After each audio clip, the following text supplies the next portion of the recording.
3.5 decades ago, a young woman vanished from the lake house she called home, just hours after laughing with friends over drinks. Her disappearance broke a quiet community and left a family suspended in a kind of grief that never gets to close. Detectives had a name almost from the start, a man who lived nearby, who'd crossed paths with her at the bank counter where she worked, but a name isn't proof, and proof was the one thing they never had. He packed up and left the state in the mid-90s, and for years afterward the file just sat there, technically open, practically frozen. But nobody in that department ever marked it closed, and nobody in that family ever stopped hoping. What finally cracked the case wasn't a lucky break in the original investigation at all. It was a completely different crime in a completely different state, years later, that put his DNA into a federal database for an entirely unrelated reason. And when that sample landed next to evidence collected in 1990, the two matched in a way that felt almost too strange to be real. Before we get into it, drop a comment and tell us which state or country you're tuning in from tonight. And if these true crime deep dives keep you hooked the way they keep us hooked, go ahead and subscribe now so you don't miss the next one. Let's rewind the clock to 1990, because the world back then looked almost nothing like it does now. The Berlin Wall had just come down the year before. The Cold War was in its final fading stretch. Cable news was starting to fill American living rooms with early footage from a Gulf War that hadn't fully begun yet, and the economy, after a decade of expansion, was starting to wobble. It was one of those in-between years, not quite one decade, not quite the next, and in a quiet corner of northern New Jersey, none of that history mattered much at all. Picture Sussex County, about an hour's drive northwest of Manhattan if the traffic behaves. Rolling hills, dense stands of pine, and scattered blue lakes that turn into vacation towns every summer. One of those towns was Highland Lakes, inside Vernon Township, the kind of place people moved to specifically to get away from sirens and skyscrapers. Small cottages ringed the water. Screen doors stayed unlocked. Neighbors left windows cracked open on warm nights without a second thought, because nothing bad had ever taught them not to. That's where 27-year-old Lisa Marie McBride lived, in a modest house on Glen Road, right along the lake. She worked at a local bank and had the kind of reliability coworkers notice without saying much about, always on time, always present. One neighbor, a man named Ken Marsh, would later describe her as someone impossible to forget, even decades on. She lived by herself, but she was far from alone in the world. She had family who checked in, coworkers who counted on her showing up, and a town small enough that her absence would be noticed almost immediately. On the evening of June 22, 1990, Lisa met up with a group of friends at a pub along Route 23 in nearby Newfoundland. Just an ordinary night out, nothing that hinted at what was coming. She was seen heading home sometime in the early hours of June 23rd. That was the last confirmed sighting of her alive. While she was out enjoying that night, somebody else was already at her house, working in darkness. This person severed the phone line running into the home, cutting it low near the foundation so it wouldn't be immediately obvious. Then he sliced open the screen on a rear window and wedged a piece of wood underneath it to hold it ajar, a quiet entry point that wouldn't draw attention the way a broken front door would. Then he went inside, and he waited. Lisa walked back into the one place she should have been safest, into a trap someone had spent the evening building for her. When she didn't show up at the bank the next morning and nobody could reach her by phone, alarm bells started ringing among her coworkers and relatives. Someone drove out to the house on Glen Road to check on her, and what they found there didn't look like an ordinary empty house. It looked staged, deliberate, wrong in ways that made your stomach drop. The phone line severed at the base. The rear window screen sliced and propped open. Inside, the living room sofa had been dragged away from the wall. And in the bedroom, every sheet, every blanket, every pillow was simply gone, not moved, not rearranged, gone. This wasn't a robbery, and it wasn't a woman quietly cleaning house before heading out somewhere. It had the fingerprints of somebody methodically removing anything that might carry biological evidence. Lisa herself was nowhere to be found, and there was nothing to suggest she'd left on her own. Word spread fast through Highland Lakes. Volunteers, relatives, and law enforcement combed the woods, walked the streams, searched the shoreline. Everyone understood almost instinctively what a cut phone line and a staged bedroom implied, but weeks turned into months, and the search turned up nothing. June became July. July became August. Then September. The lake town's brief, busy summer wound down into the quiet of fall, and there was still no trace of Lisa. Then, in October of 1990, a hunter walking through wooded terrain near the Delaware Water Gap, right along the Pennsylvania border, well outside the normal search radius, stumbled onto human remains. It was Lisa, Examiners found a fractured cheekbone, clear evidence of blunt trauma, not the kind of injury that happens by accident. On November 7, 1990, New Jersey's Regional Medical Examiner's Office in Newark formally confirmed both her identity and the circumstances of her death. She had been killed on the night of June 22nd into the 23rd, her body carried out of her own home and left in remote woodland far enough away that discovery would take months if it happened at all. Whoever did this knew that terrain and knew enough to be careful enough to strip a bed of everything that might carry a trace of him. Investigators at the scene still managed to collect biological evidence, preserving it using the standard procedures of the era. Understand that in 1990, DNA analysis was still in its infancy as a tool for American law enforcement, sophisticated enough to gather and safeguard a sample, but reliant on comparison databases that were barely more than a concept at that point. Nobody knew it yet, but that small preserved sample would end up outlasting every other piece of the investigation. It would sit in storage for over 3 decades, waiting for science to catch up to it. Almost immediately, one name rose to the top of the suspect list: Robert William McCaffrey, Jr. He lived in Sussex County at the time, roughly a dozen miles from Lisa's house, close enough to know the roads, close enough to know the lake. Investigators believe the connection ran through Lisa's job. McCaffrey may have interacted with her during routine visits to the bank where she worked.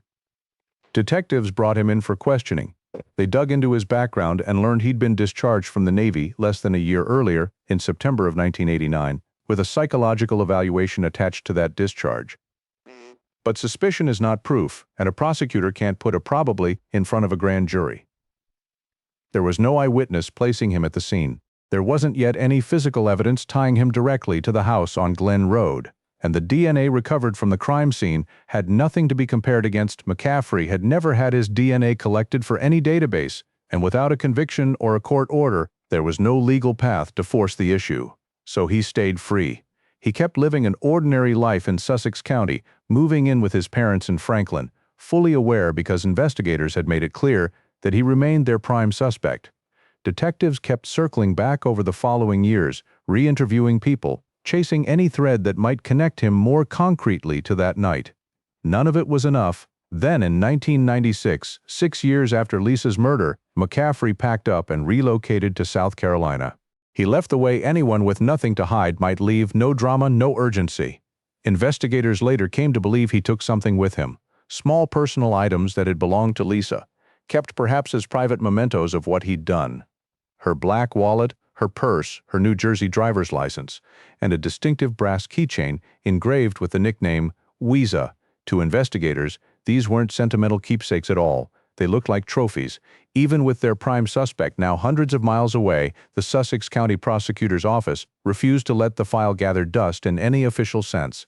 It was never stamped closed. It was never written off. But without new evidence, without a comparison sample, the case simply idled, a folder in a cabinet, a DNA profile with nothing yet to match it to. Here's where the story takes a turn that almost feels like fiction. In 1995, a full year before he even left New Jersey, McCaffrey reportedly sat down with someone he knew and told them, plainly, that he had killed Lisa McBride. According to what that person would eventually tell police, his stated reason was almost unbearably petty. She had turned him down when he asked her out. He also allegedly admitted that in the days following her murder, he'd gone back to the house on Glen Road, trying to retrieve something he was worried might link him to the crime, something he'd overlooked even after stripping the bed of its sheets and blankets. That's about as close to a full confession as it gets, and yet that information didn't reach law enforcement, not then. It would sit unspoken inside one person's memory for close to a quarter of a century. Life moved on for McCaffrey in ways that seem almost unbelievable given what he was allegedly carrying. He married a woman named Marjorie Gale Broom in Charleston, South Carolina in 1997. He settled into a new state, a new identity as a husband, seemingly untouched by what had happened back in New Jersey. Then, on March 18, 2012, Gail McCaffrey vanished from the couple's home on Limestone Boulevard in Charleston. No indication she'd left willingly, no trace of her ever again. Her disappearance triggered a massive response, a task force of roughly 17 investigators, FBI involvement, even a segment on a national missing persons TV program. And once again, the same name surfaced as the leading person of interest: Robert McCaffrey. 2 decades after Lisa McBride's murder, in an entirely different state, he was once again the man everyone suspected but couldn't yet prove anything against. In 2014, that suspicion finally produced an arrest, though not for murder. Without a body and without sufficient evidence, prosecutors couldn't bring a homicide charge in Gale's case. Instead, McCaffrey was charged with obstruction of justice, accused of impeding the investigation into his own wife's disappearance. It was a comparatively minor charge in the grand scheme of things, but it triggered something enormous. As a routine part of that arrest, his DNA was finally collected and entered into CODIS, the National Criminal DNA Database. For the first time since 1990, the man Sussex County detectives had suspected for 24 years actually had a biological profile sitting inside the system. And yet, nothing happened. No alert, no match, because CODIS only works when both sides of the equation are ready, and the evidence recovered from Lisa's bedroom back in 1990 was a mixed sample, male and female DNA tangled together in a way that 1990's era. And even much later, testing methods couldn't cleanly separate. It didn't meet the technical threshold required for upload. So McCaffrey's profile sat there, dormant, waiting for a counterpart that technology hadn't yet made possible. Fast forward to 2019. The Sussex County Prosecutor's Office made the decision to formally reopen Lisa's case, dusting off old files and reaching back out to anyone who might know something new. In February of that year, a state police detective named Dominic Rubino tracked down someone described in later court filings as a former social and professional acquaintance of McCaffrey's. And in that conversation, for the very first time, the long-buried 1995 confession finally reached the people who needed to hear it. The motive, the failed date, the return trip to Glen Road to retrieve something incriminating. All of it officially entered into the record at last, a quarter-century after it was first spoken aloud. Powerful as that testimony was, it still wasn't enough on its own. The bottleneck remained the same one that had existed for years, the crime scene DNA itself. In August of 2020, investigators sent material recovered from the headboard in Lisa's old bedroom to a private forensic lab for advanced analysis. The results confirmed what they'd long suspected, a mixed profile, male and female DNA intertwined. But the male portion still wasn't clean enough, wasn't isolated enough to be uploaded into CODIS for an automatic nationwide search. It could only be compared manually, one suspect at a time. Over the next several years, investigators quietly worked through more than 50 possible suspects, running direct comparisons and administering multiple polygraph examinations along the way. None of it produced a breakthrough. In 2022, the investigation took an extraordinary step, exhuming Lisa's remains more than 3 decades after her burial, purely to obtain an isolated, uncontaminated sample of her own DNA. With that clean reference point in hand, forensic scientists using genetic technology that simply hadn't existed in 1990 or even in 2010 were finally able to mathematically separate her DNA from the unknown male's contribution within that old mixed sample. What emerged was a clean standalone male DNA profile, good enough, finally, to be formally submitted to CODIS. That submission happened in January of 2026, and on February 27, 2026, the system returned its answer. The unidentified male profile from the headboard evidence, collected in a bedroom in 1990, matched precisely the DNA profile of Robert William McCaffrey, Jr., sitting in CODIS since his 2014 arrest in an entirely unrelated case. The name investigators had circled since the summer of 1990 finally had science standing behind it. On the evening of April 10, 2026, a coordinated task force pulling together the Sussex County Prosecutor's Office, New Jersey State Police, Vernon Township Police, and the Sheriff's Office from Dare County, North Carolina moved in and stopped McCaffrey's vehicle in Manteo, North Carolina. He was taken into custody without incident. This was a man who, after serving roughly 4 years in prison on that 2014 obstruction conviction, had walked free again in 2023 and had spent the past 3 years quietly living along the Outer Banks until that night. A search of his North Carolina home turned up 5 firearms. He was booked into the Dare County Jail to await extradition. 2 days later, on April 12th, Sussex County Prosecutor Daniel M. Perez stood before cameras and announced the charges: first-degree murder, first-degree kidnapping, and second-degree burglary. Charges that, together, tell the story investigators now believe played out that night in 1990, a break-in planned in advance, a woman taken from the safety of her own bedroom, and a killing that followed. Back in Highland Lakes, the news landed differently for the people who'd lived alongside that unanswered question for 36 years. Daryl Eastlake, who was just 9 years old when Lisa disappeared, and grew up on the very same road, later working alongside her at the same company, said the moment didn't feel like celebration so much as sheer exhausted relief, the kind that comes after waiting far, far too long for something that should have come decades earlier. Lisa's brother Doug, the very first person to walk into that house on Glen Road back in June of 1990, released a statement on behalf of the family. Their parents, George and Norma McBride, had both passed away in recent years, never living to see this day arrive. "We know they're resting a little easier now," the family's statement read. McCaffrey was extradited back to New Jersey, and on April 20, 2026, he made his first court appearance in Sussex County Superior Court, in Newton, dressed in an orange jumpsuit, wrists cuffed, waist shackled, showing almost no visible reaction as Judge Janine Allen read the charges aloud one by one: murder, kidnapping, burglary. The hearing lasted less than 5 minutes. He pleaded not guilty across the board. As of this past June, the case remains in its early legal stages. McCaffrey is being held without conviction, and the trial that will determine his fate still lies ahead. Prosecutor Perez has said publicly that he hopes this arrest brings some measure of closure to a family that has waited longer than most people can imagine. Neighbor Ken Marsh, reflecting on those 36 years, told reporters simply that it had been agonizing for the family, that they'd never had the chance to properly close this chapter, until now. But even with an arrest finally made in Lisa's case, one enormous question hangs over all of it, and it may never be answered. Gail McCaffrey, Robert's wife, has never been found. Her disappearance back in 2012 remains unresolved, and as recently as this past March, authorities in Charleston County were still actively asking the public for any information. McCaffrey remains a suspect in her case too, but without a body, without conclusive evidence, prosecutors haven't been able to bring charges there, the exact same gap between suspicion and proof that shadowed Lisa's case for over 3 decades. It raises a chilling question nobody can currently answer. How many women hold secrets that only this one man knows the truth of? Investigators are also still hunting for those small stolen items: Lisa's wallet, her license, that brass keychain engraved with "We See." When they searched McCaffrey's North Carolina residence after his arrest, they recovered a laptop, 2 hatchets in his vehicle, and additional firearms, but none of Lisa's belongings turned up.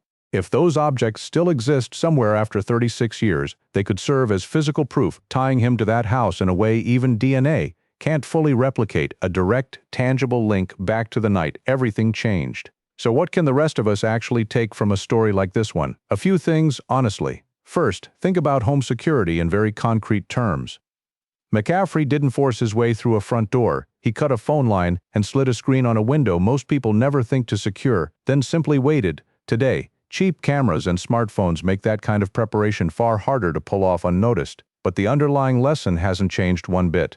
If you live by yourself, take a look at whether the back of your home, not just the front, has any kind of visibility or coverage. Let someone know roughly when you're expected home. And remember that the danger, historically, often isn't the person breaking down your door in a panic, it's the person who was patient enough to prepare quietly beforehand. Second, this case is a stark reminder of what a single overheard confession can mean. Back in 1995, McCaffrey apparently told someone, almost casually, that he'd killed Lisa. That person carried that knowledge alone for 24 years before the right investigator finally asked the right question. If someone in your life ever says something like that to you, whether it comes out as a boast or a confession or something in between, understand that you might be the only bridge between a grieving family and the truth they deserve. Reporting it isn't about playing judge or jury, it's simply giving the system the chance it needs to actually work. And third, this case is a genuine testament to the long-game DNA databases play. McCaffrey's profile only ended up in CODIS because of a completely unrelated arrest in 2014 tied to his wife's disappearance, not because of anything connected to Lisa. That system only functions, though, when jurisdictions actually commit to submitting profiles consistently and fully in line with the law. It's worth asking, as a voter, whether your own state is holding up its end of that bargain. If this story stuck with you the way it stuck with us while putting it together, go ahead and hit subscribe so the next case lands right in front of you. Thanks for spending this time with us. We'll see you in the next one.